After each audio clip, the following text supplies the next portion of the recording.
The Concert of Europe, also known as the Congress System of the Vienna System after the Congress of Vienna, represented the balance of power that existed in Europe from the end of the Napoleonic Wars to the outbreak of World War I. Overview. The Concert of Europe was founded by the powers of Austria, Prussia, the Russian Empire and the United Kingdom, who were the members of the Quadruple alliance that defeated Napoleon and his First French Empire.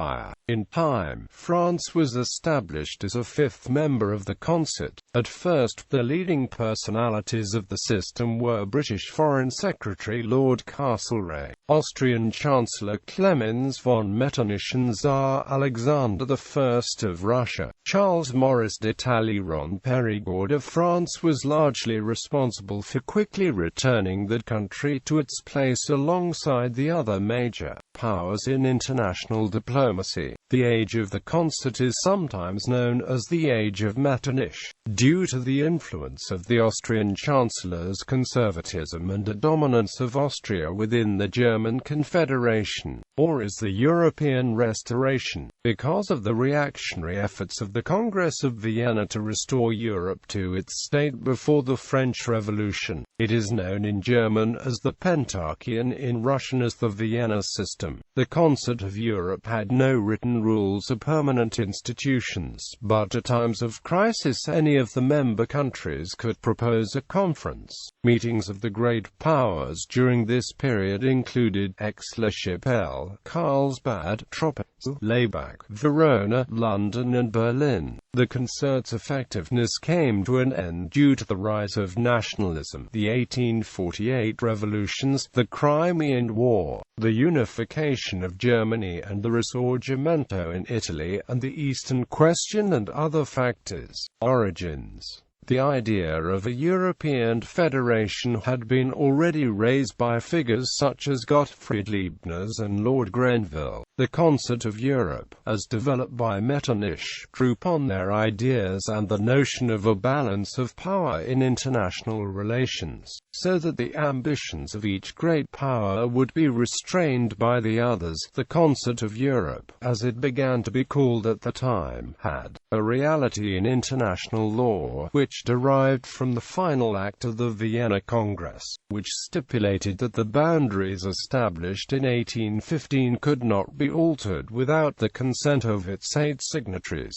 French Revolution. For the outbreak of the French Revolutionary Wars in 1792 to the exile of Napoleon to St. Helena in 1815, Europe had been almost constantly at war. During this time, the military conquests of France had resulted in the spread of liberalism throughout much of the continent, resulting in many states adopting the Napoleonic Code, largely as a reaction to the radicalism of the French Revolution. Most victorious powers of the Napoleonic Wars resolved to suppress liberalism and nationalism, and revert largely to the status quo of Europe prior to 1789. Holy Alliance. The Kingdom of Prussia and the Austrian and Russian empires formed the Holy Alliance with the expressed intent of preserving Christian social values and traditional monarchism. Every member of the coalition promptly joined the alliance, except for the United Kingdom, a constitutional monarchy with a more liberal political philosophy. Quadruple Alliance. Britain did, however, ratify the Quadruple Alliance, signed on the same day as the Second Peace Treaty of Paris, which became the known Quintuple Alliance when France joined in 1818. It was also signed by the same 3 powers that had signed the Holy Alliance, on the 26th of September 1815. Differences between the Holy Alliance and the Quadruple Alliance. A lot of debate has occurred between historians as to which treaty was more influential in the development of international relations in Europe in the 2 decades following the end of the Napoleonic Wars. In the opinion of historian Tim Chapman, the differences are somewhat academic, as the powers were not bound by the terms of the treaties and many of them intentionally broke the terms if it suited them. The Holy Alliance was the brainchild of Tsar Alexander I. It gained a lot of support because most European monarchs did not wish to offend the Tsar by refusing to sign it, and as it bound monarchs personally rather than the governments, it was easy to ignore once signed. Only 3 notable princes did not sign: Pope Pius VII, Sultan Mahmud II of Ottoman Empire, and the British Prince Regent, because his government did not wish to pledge itself to the policing of continental Europe. And in the opinion of Lord Castlereagh, the British Foreign Secretary at the time of its inception, it was a piece of sublime mysticism and nonsense, although it did not fit comfortably within the complex, sophisticated and cynical web of power politics that epitomized diplomacy of the post-Napoleonic era. Its influence was more long-lasting than its contemporary critics expected and was revived in the 1820s as a tool of repression when the terms of the Quadruple Alliance were not seen to fit the purposes of some of the great powers of Europe. The Quadruple Alliance, by contrast, was a standard treaty, and the 4 great powers did not invite any of their allies to sign it. The primary objective was to bind the signatures to support the terms of the Second Treaty of Paris for 20 years. It included a provision for the high contracting parties to renew the meeting at fixed periods,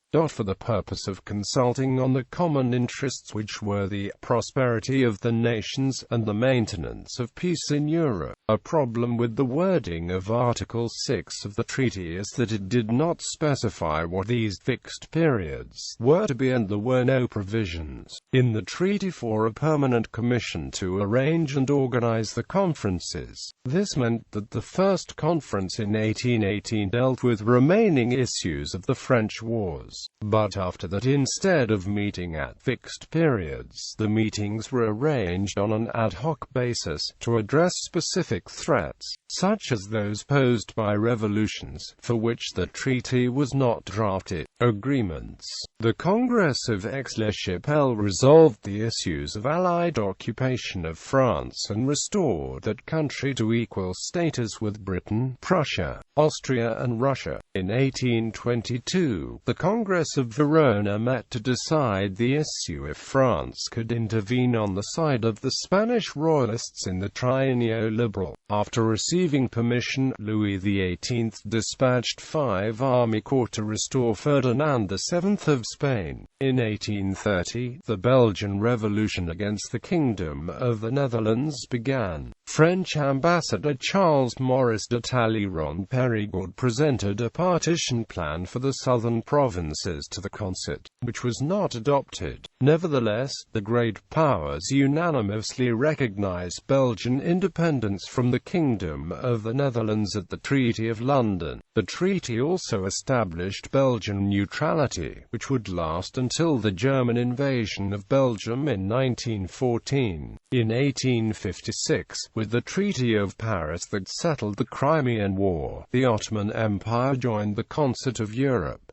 Gradual erosion. In 1818, the British decided not to become involved in continental issues that did not directly affect them. They rejected the plan of Alexander I to suppress future revolutions. The concert began to weaken as the common goals of the great powers were gradually replaced by growing political and economic rivalries. It was eroded by the European revolutionary upheavals of 1848 with the demands for revision of the Congress of Vienna's frontiers along national lines. The concert unraveled in the latter half of the 19th century amid successive wars between its participants: the Crimean War, the Italian War of Independence, the Austro-Prussian War and the Franco-Prussian War. While the Congress system had a further significant achievement in the form of the Congress of Berlin, which redrew the political map of the Balkans.